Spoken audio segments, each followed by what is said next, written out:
ऊंचे पेड़ पर कालू कौवा बैठा हुआ था। वो चिड़िया के घर से निकलते हुए धुएं को देख रहा था। आग जल रही है। लग रहा है आज चिड़िया कुछ खास बना रही होगी। जाकर देखता हूँ। कालू कौवा पेड़ से उड़ता है। कालू कौवा उड़ता है और रानो चिड़िया के दरवाजे पर जाकर दस्तक देता है। रानो चिड़िया दरवाजा खोलती है। चिड़िया, मेरी बहन चिड़िया, कैसी हो? मैं तो ठीक हूँ। कौवे भैया, आप बताएं, आप कैसे आए हैं? मुझे प्यास लगी हुई थी। जहाँ से गुजर रहा था सोचा अपनी बहन से पानी का एक गिलास लेकर पी लेता हूँ। आप नदी के ऊपर से ही तो गुजर कर आए हैं, फिर रास्ते में रुककर पानी भी पी लेते। मुझे याद भूल गया। यहाँ आकर मुझे याद आया कि मैं तो प्यासा हूँ। रानो चिड़िया घर में जाती है और मटके से पानी डालने लगती है। मटके में तो पानी नहीं था।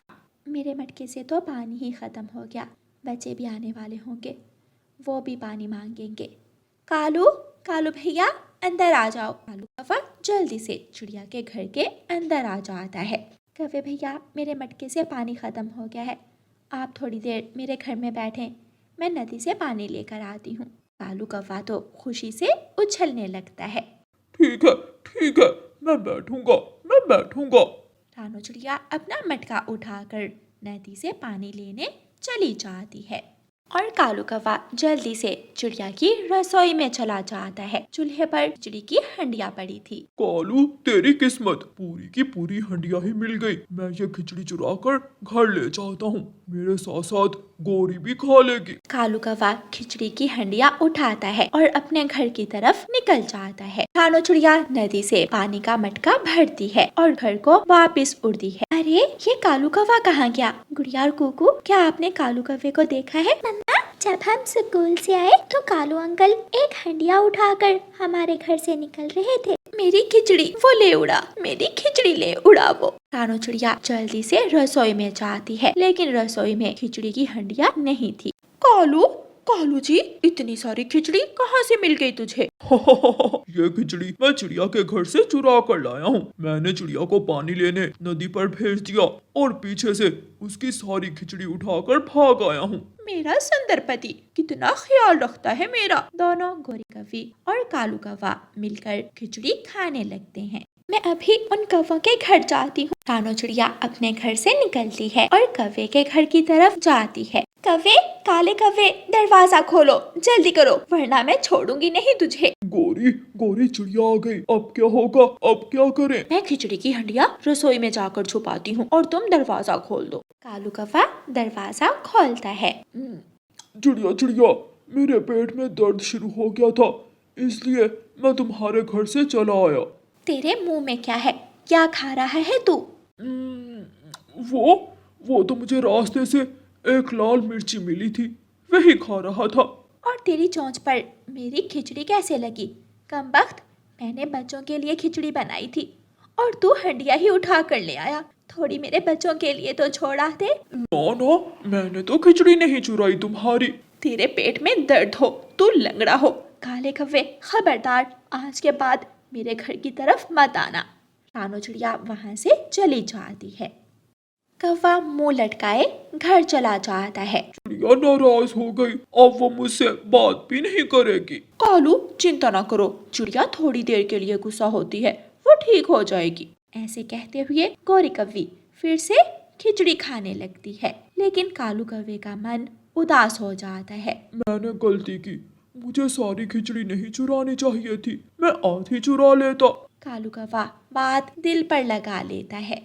ऐसे ही कुछ दिन गुजर जाते हैं। चिड़िया नदी पर बैठी हुई थी कि वहाँ कालू कौवा आ जाता है। चिड़िया मेरी बहन, कैसी हो? चिड़िया अपना मुंह दूसरी तरफ कर लेती है। चिड़िया, मैं तुमसे बात कर रहा हूँ। चले जाओ, मैं तुमसे अब कोई बात नहीं करूँगी। चिड़िया वहाँ से खुद ही चली जाती है। कालू कौवा दुखी मन के साथ घर जाता है। गोरी, चिड़िया मेरी बचपन की दोस्त है, मैं उसके साथ शरारत तो कर सकता हूँ, लेकिन मैं उसे गुस्सा नहीं कर सकता। मैंने सोचा है कि आज हम भी खिचड़ी बनाकर रानो चिड़िया के घर लेकर जाएंगे, फिर ही चिड़िया मुझे माफ करेगी। लेकिन घर में तो दाल है ना चावल। मैं सब करूँगा, तुम चिंता ना करो। कालू कौवा दाल लाता है, कालू कौवा चावल, घी और शक्कर लाता है, गोरी कौवी खिचड़ी बनाती है। कालू कौवा वही हंडिया जो चिड़िया के घर से चुरा कर लाया था, उसी में खिचड़ी लेकर चिड़िया के घर जाता है। ये क्या है और तुम मेरे घर क्यों आए हो? कालू कौवा रोने लग जाता है। मुझे माफ कर दो चिड़िया बहन, भूख की वजह से मैं आपकी सारी खिचड़ी चुरा कर ले गया। मैं भी आज आपके लिए खिचड़ी बना कर लाया हूँ, मैं आपको गुस्सा नहीं कर सकता। अच्छा चुप कर जाओ, क्या मुझे भी रुलाओगे? चिड़िया हंसने लग जाती है और उस खिचड़ी में से एक प्लेट खिचड़ी लेती है और बाकी कालू कौवे को दे देती है। कालू कौवा खिचड़ी वापस घर ले जाता है। ऐसे चिड़िया और कौवे में दोबारा सुलह हो जाती है। प्यारे दोस्तों, क्या आपने भी कभी अपने दोस्तों के साथ ऐसी शरारत की है?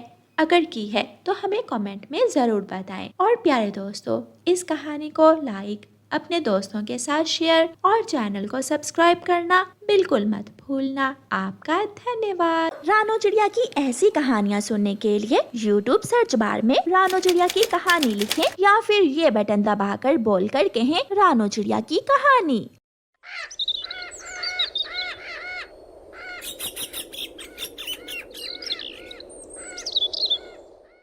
आजकल जंगल में रहने वाली गोरी कौवी चिड़िया को छोड़कर तोते के पीछे पड़ी हुई थी, क्योंकि तोते ने गोरी के पड़ोस में अपना घर जो बना लिया था। गोरी, मैं भोजन लेने जा रहा हूँ, सोचा तुम्हें भी साथ लेता जाऊँ। मैंने कल अपने लिए एक फल ढूंढ लिया था, मैं वो फल पत्तों में छुपा आई थी, मैं तो आज वो फल तोड़ने जाऊंगी। ठीक है, मैं भी कोई मीठा फल ढूंढने ही जा रहा हूँ। तोता वहाँ से चला जाता है। मोटी चोंच वाले फल ढूंढेगा तू और खाऊंगी मैं, ऐसा सोचकर गोरी कौवी तोते के पीछे पीछे उड़ती है। तोता इधर उधर उड़ता हुआ घने जंगल में पहुंच जाता है। बहुत मुश्किल से उसे एक पका हुआ आम मिल जाता है। मिल गया, मुझे पका हुआ आम मिल गया, आज तो मेरा दिन ही बन गया। तोता अभी आम के पास बैठा ही था कि पीछे से गोरी कौवी आ जाती है। कहाँ मोटी चोंच वाले, यही फल तो कल मैं यहाँ छुपा कर गई थी और अब तू आ गया इसे खाने। चल भाग यहाँ से, ये आम मेरा है। अच्छा, तो ये वही आम है जो तुम कल पत्तों में छुपा कर गई थी? तो और क्या, मैं यही तो लेने आई थी। तो ठीक है, ये फल तुम ले जाओ। गोरी कौवी आराम से वो आम तोड़ती है और अपने घर चली जाती है। घर जाकर गोरी कौवी मजे मजे से आम खाती है। वो चिड़िया तो बहुत सियानी थी, ये तोता ठीक है मेरा पड़ोसी, पागल सा है, जो कहूँ मान जाता है। अब तो मैं हर रोज तोते का भोजन ही चुरा लिया करूँगी। फिर दूसरे दिन तोता अपने घर में एक पका हुआ अमरूद रखकर नदी से पानी पीने जाता है। गोरी अपने घर की खिड़की से बैठी तोते को देख रही थी। चल भी गोरी, वो मोटी चोंच वाला चला गया, अब चुरा ले उसका भोजन। गोरी अपने घर से निकलती है और जाकर तोते का अमरूद उठा लेती है। घर जाकर खाऊंगी, काट कर नमक मसाला लगाकर, बहुत मजा आएगा। गोरी अमरूद लेकर अपने घर चली जाती है और बड़े मजे मजे से अमरूद खाती है। मैं लुट गया, मेरा अमरूद। आज फिर मुझे सूखा दाना ही मिलेगा खाने को, कोई मेरा अमरूद चुरा कर ले गया। तोता भागा भागा अपनी पड़ोसन गोरी कौवी के घर जाता है। गोरी, तुमने किसी को मेरे घर तो जाते नहीं देखा? तोते, क्या हुआ? तुम्हारे घर तो कोई नहीं गया, मैं तो सुबह से ही तुम्हारे घर की तरफ देख रही हूँ। मेरा अमरूद कोई चुरा कर ले गया है। तोते, वो जरूर कोई चूहा होगा जो तुम्हारा अमरूद चुरा कर ले गया। तोता बेचारा निराश होकर अपने घर चला जाता है। फिर गोरी कौवी हर रोज तोते का भोजन चुरा लेती जब तोता नदी पर जाता। चिड़िया बहन, मैं तो तंग आ गया हूँ, जो भी घर में खाने की कोई चीज रखता हूँ वो कोई ना कोई चुरा लेता है। तोते भैया, मुझे तो तुम्हारी पड़ोसन गोरी कौवी पर भी शक है, कई बार तो मैंने भी उसे अपना भोजन चुराते हुए पकड़ा है। चिड़िया, मगर उसकी बातों से तो नहीं लगता कि वो मेरा भोजन चुराती होगी। वो ऐसे ही मीठी मीठी बातें करती है। तोता घने जंगल से अंगूरों का एक गुच्छा ढूंढ लाता है मगर आज तोता भी चोर को पकड़ना चाहता था। गोरी कव्वी अपने घर के बाहर बैठी हुई थी। तोते तोते आज तो मजे करेगा तू। ये अंगूर कहाँ से मिल गए? ये अंगूर मैं घने जंगल से लाया हूँ। तोते भाई, अंगूर खाने से पहले नदी से जाकर पानी पी लेना। एक बार मैंने अंगूर खाने के बाद पानी पी लिया था, बहुत दर्द हुआ था मेरे पेट में। मैं ऐसा ही करूँगा, पहले पानी पी लूँगा और फिर बाद में खाऊंगा ये अंगूर। तोता घर चला जाता है। तोता अंगूरों का गुच्छा अपने घोंसले में रखकर नदी की तरफ जाता है। पागल, जितनी बड़ी चोंच है इतना बड़ा दिमाग नहीं है इस तोते का। चला गया नदी पर। गोरी तोते को जाता हुआ देखकर तोते के घर की तरफ उड़ती है, मगर तोता तो आज पास ही पेड़ के पीछे छुपकर बैठ गया था। तो ये काली कव्वी मुझे इतने दिनों से पागल बना रही है। तोता अपनी तेज चोंच से एक कांटेदार शाख काटता है और चुपके से जाता है। तोता लाएगा अंगूर, तोता लाएगा अंगूर, गोरी खाएगी अंगूर। तोते, तेरा शुक्रिया मुझे इतने मीठे मीठे अंगूर खिलाने के लिए। गोरी जब पीछे मुड़कर देखती है तो तोता पीछे खड़ा था। मैं तो ये देखने आई थी कि कहीं अंगूर खट्टे तो नहीं है। तोता लाएगा अंगूर, तोता खाएगा अंगूर और गोरी कव्वी खाएगी डंडे। फिर तोता गोरी कव्वी की खूब धुलाई करता है।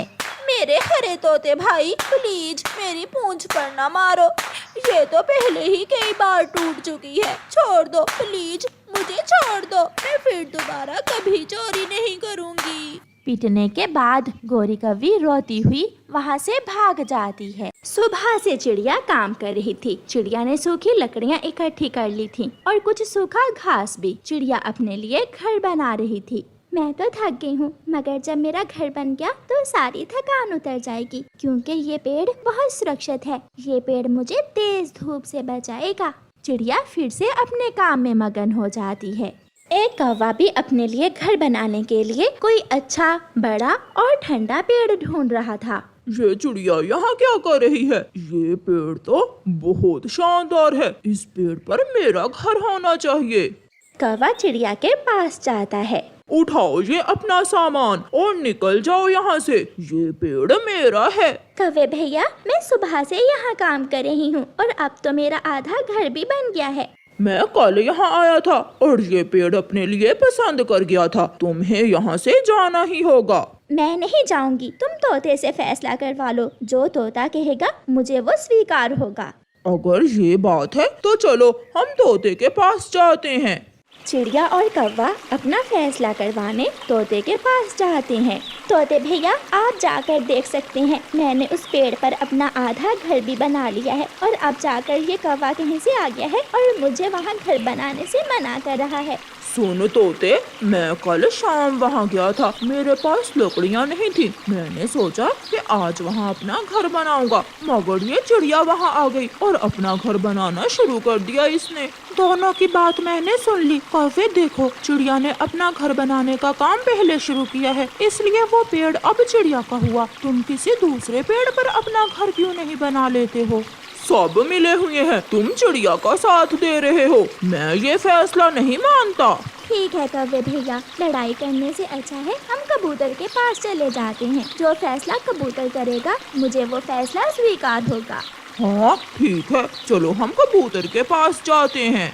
फिर चिड़िया और कौवा कबूतर के पास जाते हैं और कबूतर को जाकर अपनी अपनी बात बताते हैं। कबूतर भैया, तोते ने भी यही कहा है कि मैं वहाँ अपना घर बनाऊं, मगर ये कौवा है कि मान ही नहीं रहा।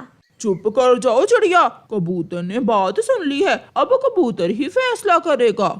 उस बड़े पेड़ पर किसी का घर नहीं है। वो पेड़ कई सालों से खाली है, क्योंकि उस पेड़ की खोखर में एक सांप रहता है। मेरी मानो तो तुम दोनों ही उस पेड़ पर अपना घर ना बनाओ। कबूतर की बात सुनकर चिड़िया डर जाती है। क्या वहाँ सांप है? फिर तो मैं वहाँ नहीं रहने वाली, सांप तो मुझे खा जाएगा। ठीक है, तुम जाओ और अपनी लकड़ियाँ वहाँ से उठा लो। मैं तो उसी पेड़ पर अपना घोंसला बनाऊंगा। मैं नहीं डरता किसी सांप वाम से। चिड़िया जाती है और अपनी लकड़ियाँ वहाँ से उठाकर किसी दूसरे पेड़ की खोज में निकल जाती है और कालू कौवा अपना घोंसला बनाना शुरू करता है। मुझे पागल समझते हैं, यहाँ कोई सांप नहीं है। मुझे डराने के लिए कबूतर भी चिड़िया के साथ मिल गया होगा। ये सोचकर कालू कौवा फिर से अपना काम शुरू करता है। दूसरी तरफ चिड़िया उड़ती उड़ती बांसों के जंगल में पहुंच जाती है। वो बांस बहुत घने थे। चिड़िया अपनी लकड़ियाँ वहाँ रखती है। ये जगह मेरे लिए ठीक है, यहाँ शिकारी से भी बच जाऊंगी और दाना भी मिल जाएगा। कौवा भी अपना घोंसला बना लेता है। थक गया हूँ, थोड़ा आराम कर लेता हूँ। बहुत थक गया हूँ मैं। कौवा अपने घोंसले में सो जाता है। थोड़ी देर बाद पेड़ की खोखर से एक सांप बाहर निकलता है। खुशबू तो किसी पक्षी की है, मुझे देखना होगा, जरूर कोई मेरे आसपास में है। वो सांप आहिस्ता आहिस्ता पेड़ के ऊपर चढ़ जाता है। कौवा अपने घोंसले में सो रहा था। सांप के मुंह में पानी आ जाता है। वो सांप जाकर कौवे के ऊपर बैठ जाता है। कौवा भी उठ जाता है। सांप, सांप जी, मुझे छोड़ दो। मैं तो अभी अभी आज ही यहाँ आया हूँ। कौवे, माफ करना, अगर मैं तुझे छोड़ दूं तो मैं भूख से मर जाऊंगा। ऐसा कहते हुए वो सांप कौवे को डस लेता है और मारकर खा जाता है। ऐसे कौवे को किसी की भी बात ना मानने की सजा मिलती है।